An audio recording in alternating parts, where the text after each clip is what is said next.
effectivement, tu vas parler groupement d'entreprises, puisqu'on voit à quel point c'est important dans un projet de rénovation globale, et d'autant plus que quand on est dans les grands ensembles ou des gros sujets, des volumes de travaux importants. Alors, c'est plus qu'important, c'est même indispensable parce que, en fait, pour obtenir les 35% nécessaires, pour passer d'un classement F, G à E ou voire D, il est nécessaire d'emmener différents types de travaux et différents lots. Donc, c'est là-dessus que les maîtrises d'œuvre et maîtrises d'ouvrage nous consultent.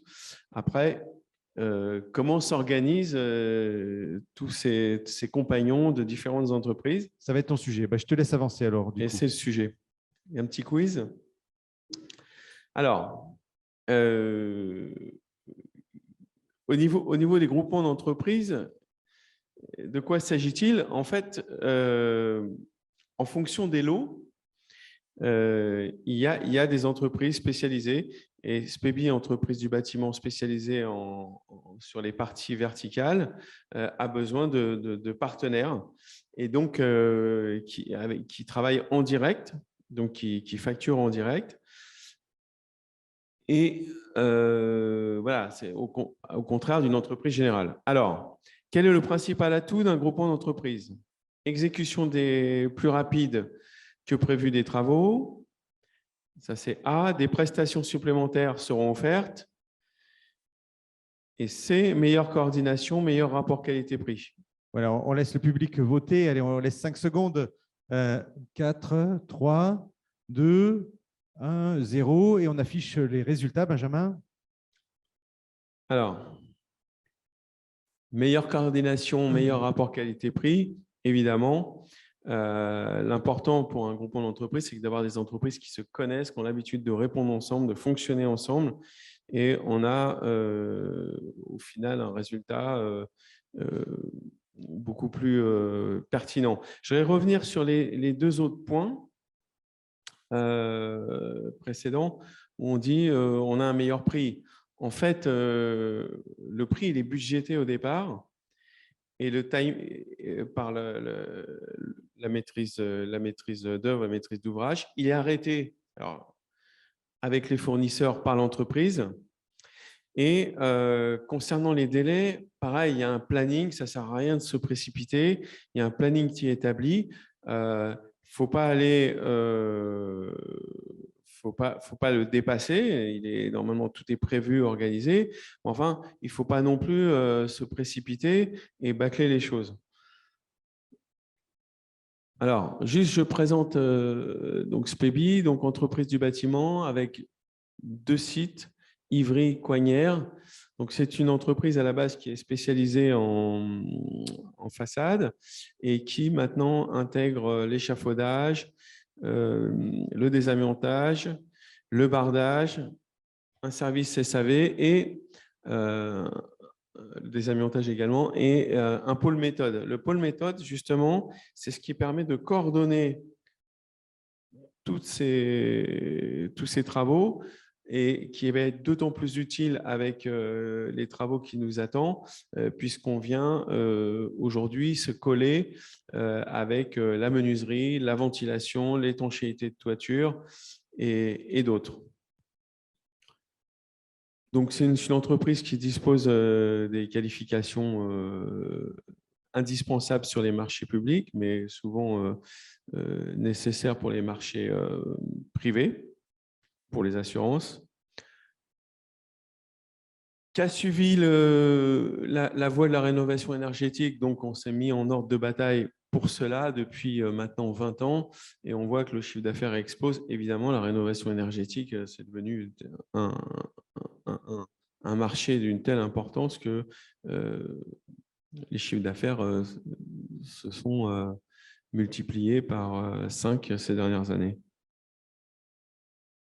Alors, je vous disais que dans ce que l'on est amené à faire dans le cadre d'une rénovation énergétique, il y a l'isolation thermique, le bardage, ça on sait faire, le désamiantage, l'installation de chantier, ça évidemment on sait faire avec l'échafaudage. En revanche, là où nous avons besoin de partenaires, puisqu'on ne peut pas être spécialiste de tout, c'est étanchéité étanchéité de toiture. Donc, les garde-corps, ça, on sait faire. Le flocage, voilà, pour obtenir les 35%. Voilà, il y a tout un tas de travaux qui viennent s'additionner. Et ce qui est important de voir, c'est qu'il y a un ordre. C'est-à-dire que l'installation de chantier, bien entendu, au départ, l'échafaudage, le désamiantage, la menuiserie, la ventilation vient avant la pose de l'isolation thermique ou du bardage. Donc, tout ça, ça doit être hyper coordonné et c'est pour ça qu'on répond en groupement et ça permet d'avoir une coordination, de ne pas prendre de retard. Et puis, ça permet au maître d'œuvre d'avoir un seul interlocuteur également. Lors des appels d'offres, il y a plusieurs choses. C'est que, évidemment, s'il y a un groupement, c'est qu'il y a un pilote de groupement. En l'occurrence, c'est celui qui s'occupe de l'échafaudage, puisqu'on est on est les premiers arrivés et les derniers partis. Donc, il y a toute cette démarche administrative où on recense la démarche administrative, les cabis, les références et qualifications de toutes les entreprises, les mémoires techniques également, et nous pilotons également tout ce qui est partie facturation, en fait, qui est une vraie galère pour les maîtres d'ouvrage et maîtres d'œuvre quand il s'agit de plusieurs lots. Donc là, on coordonne.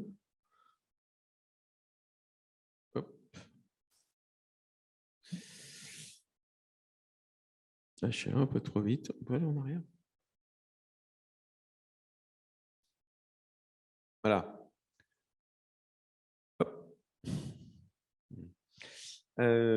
Donc, il y a toute cette partie planning qui est pilotée par justement le service méthode de l'entreprise pilote. Et tout ce phasage, voilà, qui est fait au carré, qui est respecté. Ce que je vous disais tout à l'heure, c'est qu'il ne sert à rien de vouloir aller plus vite que la musique. Il y a un ordre des choses, des phasages, voilà, et tout le monde travaille en parfaite coordination. Donc, les installations de chantier, donc elle est également organisée par le pilote pour tous les lots.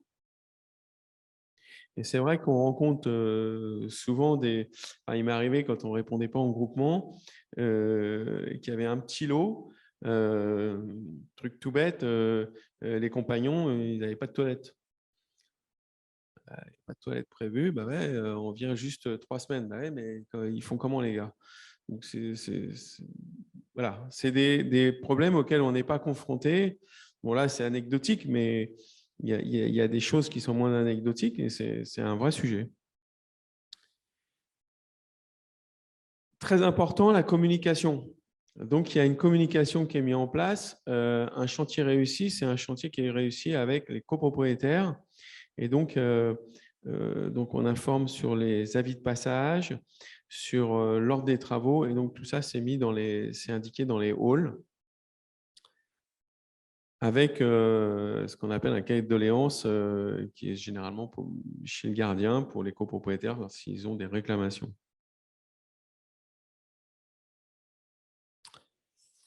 Le pilote du groupement va coordonner la sécurité du chantier.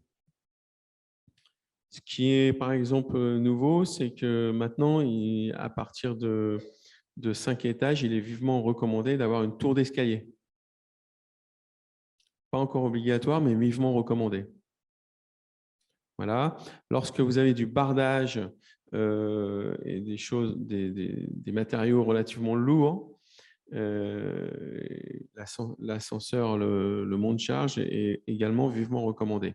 Tout ça, c'est nouveau. Alors, quelques exemples de réalisations dans les grands ensembles que nous avons effectués, où l'on a emmené du bardage, du traitement de l'amiante, de la menuiserie. Donc là, c'est à Clé-sous-Bois. C'est un chantier pour 12 millions d'euros, donc c'était absolument énorme. C'était des logements militaires. Donc, il n'y avait pas de ventilation à l'époque, dans les années 70. La ventilation, c'était d'ouvrir les fenêtres. Donc, on a créé une ventilation via le pignon. Voilà, donc bien évidemment, tout ça, ça a été fait. Également, on a mis en place l'électricité. Ça a été fait avant la mise en place de l'isolation thermique. Autre chose, les garde-corps qui n'étaient plus aux normes. Très souvent, les garde-corps, on les change parce qu'il y a des hauteurs qui sont maintenant, c'est 1 mètre minimum en hauteur. Et puis, alors il arrive qu'on ne les change pas, qu'on traite simplement, mais qu'on ait à prolonger de 15 cm, puisqu'il y a une perdition de 15 cm sur les balcons. Et donc, on prolonge le garde-corps de 15 cm. Alors, souvent, on vient se fixer pour récupérer ces 15 cm sur les nez de balcon. Voilà, ce qu'on a perdu, on se met sur les nez de balcon. Et donc, les copropriétaires ne sont pas pénalisés. Alors, un autre chantier où nous avons fait l'isolation thermique, désamiantage, étanchéité de toiture à Saint-Denis. C'est un chantier qui avait quelques particularités puisqu'il y avait des arrondis. Alors, les arrondis, alors la laine de roche est très souvent recommandée. Et les arrondis, en fait, on peut les travailler qu'avec du polystyrène. Donc, sur toutes les arêtes, on les a fait en polystyrène. Là, comme vous voyez à droite.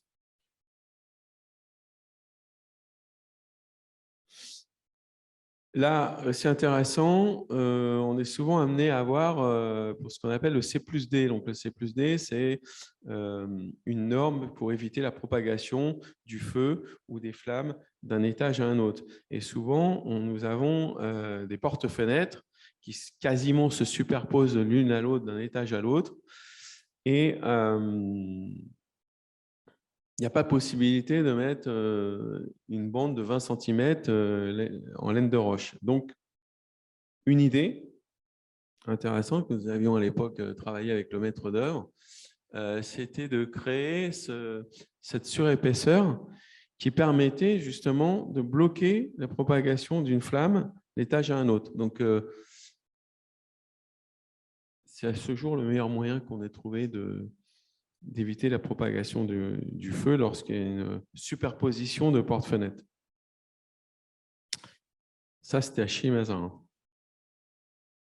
Voilà. J'en ai terminé. Voilà, on peut applaudir Eric. Merci Eric pour cette présentation. Alors, peut-être une question pour rester dans le timing aussi. En termes de responsabilité, quand il y a un groupement d'entreprises, par exemple, s'il y a des recours ou si je sais pas, il y a des décennales, est-ce que c'est finalement la copropriété contacte celui qui était responsable du groupement ou va voir chacune des entreprises? Alors, ça, c'est peut-être la meilleure question que tu pouvais me faire. Et c'est un des meilleurs arguments, c'est-à-dire qu'en fait, les co-traitants, puisque ce ne sont pas des sous-traitants, ce sont des co-traitants d'un groupement, sont tous, on est partenaires, donc on est liés l'un à l'autre. C'est-à-dire que si on a un qui est défaillant, les autres payent. Oui, donc ça assure une certaine sécurité supplémentaire pour les copropriétaires. Vous avez une sécurité totale. Donc, on est caution solidaire. Ça, c'est très important. J'ai le cas, parce que ce qui se passe, c'est important. Il y a Île-de-France Énergie qui est là, qui est très à l'écoute, qui va passer après. Mais j'ai le cas, et là, c'est important parce que, en fait, lorsque la maîtrise d'œuvre, la maîtrise d'ouvrage fait des appels d'offres, le chantier, en fait, se réalise en général 3-4 ans après, quoi, hein, à partir du moment où on commence à être dans le projet. Mais en 3 ans, il s'en passe des choses. Et moi, je me suis vu, donc sur les partenaires, généralement, j'en ai 2 par lot, parce qu'on est pilote, donc j'en ai 2 par lot. Je prends le meilleur du moment, mais il peut se passer qu'une entreprise devienne défaillante en 3 ans. Et là, je dis à mon client, j'ai été choisi, je dis, je vous préviens, celui-là, je ne le prends pas, je le change parce que je sais qu'on aura des problèmes. Et comme je suis je serai responsable des partenaires que j'aurai mis en place. Du coup, ça amène une sécurité. Oui, le groupement est très regardant des partenaires avec lesquels il travaille parce que finalement, c'est une Extrêmement co-responsabilité. regardant. Ah oui. Ok. Ah oui, oui, parce qu'on ne peut pas se permettre qu'il y ait un problème de ventilation, un problème d'électricité, de normes pas respectées. Donc, voilà, il faut que c'est hyper important. Voilà, merci beaucoup, Eric, pour cette présentation.